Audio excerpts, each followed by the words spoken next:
างหันมันช่องหยังสั่นช่องแม็กอินไทยแลนด์บ่สู้ก่อต่อโอ้อันมื้อนี้ตัดตินี่เฮาตัดแต่มื้อวานนี่โอ้มีกระดุนคือมีกระดุนหางเต่าคือเบาออกเอาไงว่าสู้หลังตัววี่แล้วโอ้แทนที่สิเขาก็ตัดส่งเปยไปทางหน้าแล้วก็เอา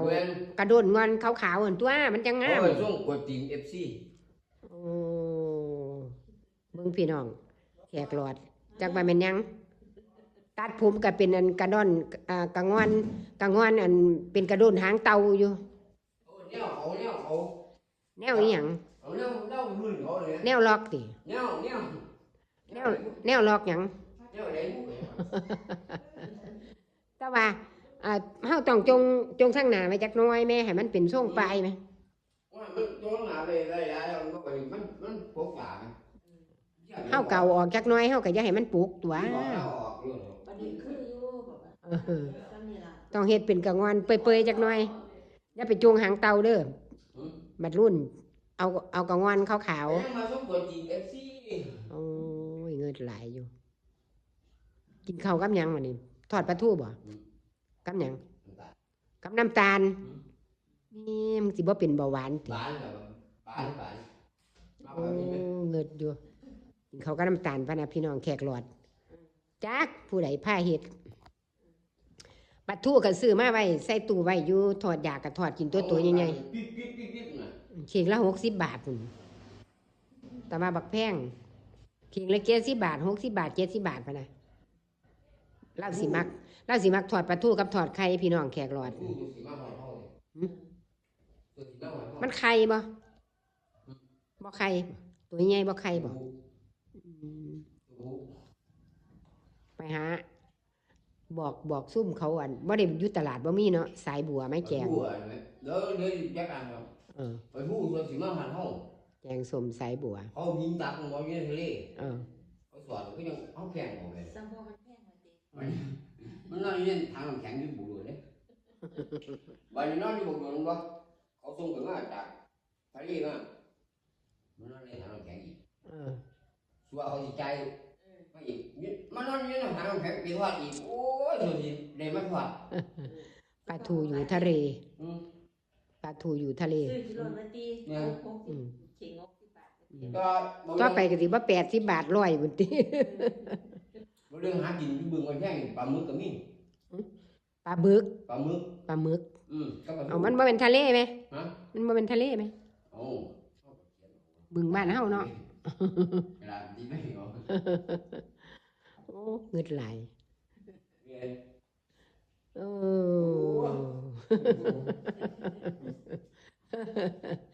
อันนี้เขาเอิ้นส่งเฝ้าบ้านบ่ส่งเฝ้าบ้านส่งแนว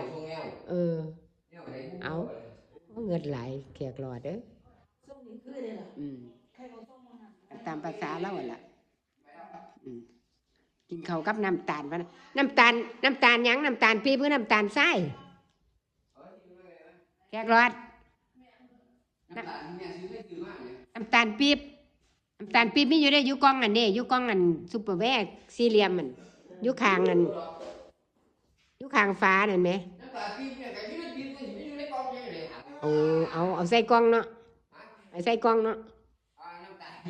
นั่นล่ะน้ำตาลปี๊บกินกับข้าวพะนะพี่น้องสูตรแขกหลอดน้ำตาลปี๊บก็แซ่บยิ่งล่ะกินกับข้าวสมัยเก่าเนาะผู้เฒ่าเนาะตะบาเฮากินแล้วมันสิบ่หนักบานติ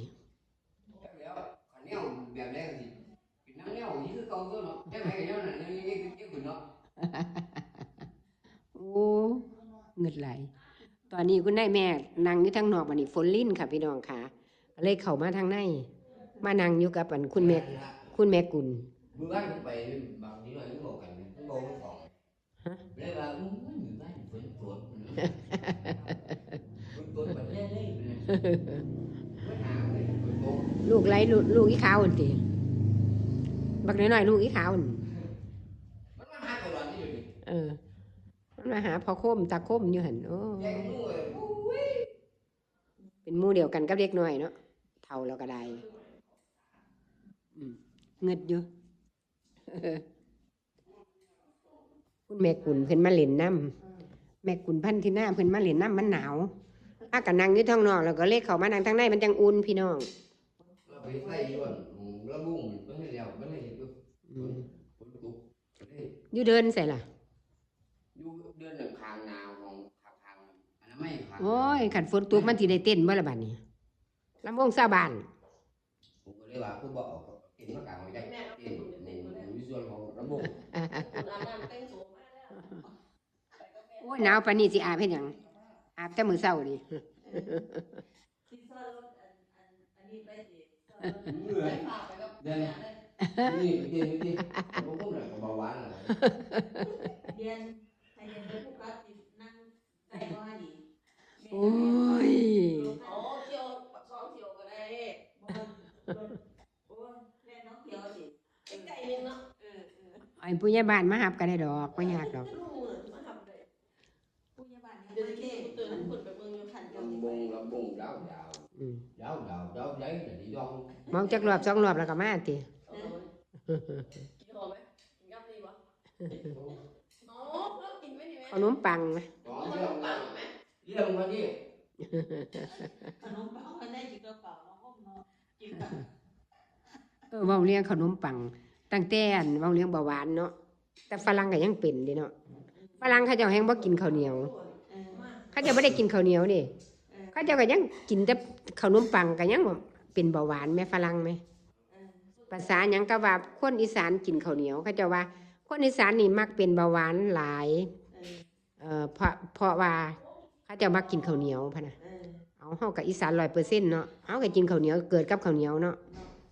บัดนี้ตั้งแต่ว่าฝรั่งมันก็ยังบ่กินข้าวเหนียวมันยังเป็นเบาหวานอิหยังแซ่บบ่ข้าวผัดก็ซำมันล่ะ โพดแป้งนัวตัวนี้มันโพดแป้งนัวก็แซ่บของมันอยู่ เคยว่าน้ำตาล อืม เคยตักใส่ ได้ทานเสียบหลัง เวลาเสียบหลายแต่บ่มีแต่กุ้งกับอันนั้นเนาะ นี่ใส่ใส่ กุ้งใส่แต่ไข่แต่ว่าไม่มีกุ้ง เอากินล้างงานได้อยุติไข่ฮะไปกินล้างงานได้อยุติไข่ แม่ครับ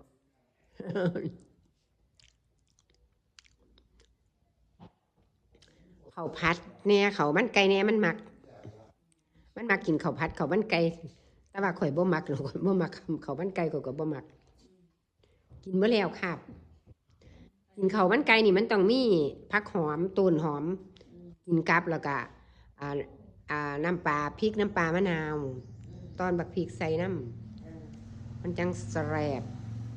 กินผัดซีอิ๊วแล้วก็ผัดไข่ผัดเข่าพะนะพี่น้องเข่ามันเหลือหลายเอาผัดกิน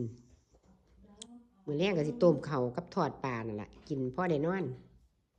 ประมาณเดี๋ยวนี้มันจักโมงแล้วบ่แม่น5 โมงแล้วติเดี๋ยวยังไม่5 โมง4 โมงเพิ่ง4 โมงเดี๋ยว5 โมงก็จะกินน้ำอุ่นเอาพี่น้องคลิปนี้ฝากไว้ซ้ำนี้ก่อนเด้อพี่น้องค่ะคลิปหน้าเขาจังมาว่ากันไม่ว่าคุณนายแม่จะเฮ็ดจังใดแน่มื้อแรงกินข้าวแรงผลลิ้นแสะแล้วล่ะแขกหลอดก็กินย่างไปย่างมากคือจังอันกล้วยขี้นี่แหละเอาคลิปหน้าจังเบิ่งกันไหมพูดปัวบักโมบักแตงรวดจาดฟาดบึ้มพันนะเอามาโหลดเถาะเบิ่งแล้วอย่าลืมกดไลค์กดแชร์นะคะอย่าถิ่มอย่าป่าอย่าไล่ส่องกว่าลำเพิ่นคุณนายแม่นะครัวลำเพลินคุณแม่สุภาพค่ะ ขอบคุณค่ะ สวัสดีจ้า